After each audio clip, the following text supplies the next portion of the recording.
خو په کابل کې د تنظیمي جګړو پر مهال د بابر بڼ هم د کابل ښار د نور برخو په څیر ډیر ویجاړ سو او د دې باغ زړې ونې خلکو پرې کړې. شاوخوا دیوالونه او داخلي ودانۍ په توپونو او مرمیو سوري سوې.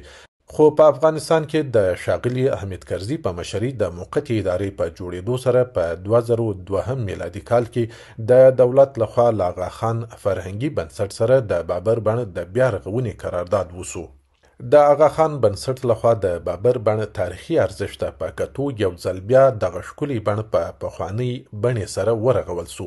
ونې او ګلان پکښې ولګېدل او د بابر قبر یو ور بیا په مرمرینو خښتو وپوښل سو. د بابر بڼ اوس نه یوازې په ملي کچه د کابل او د افغانستان د نور ولایتونو د اوسیدونکو لپاره فرهنګي او تاریخي اهمیت او حیثیت لري، بلکې د نړۍ له هر ګوټ نه هغه سیلانیان چې غواړي د مغولو له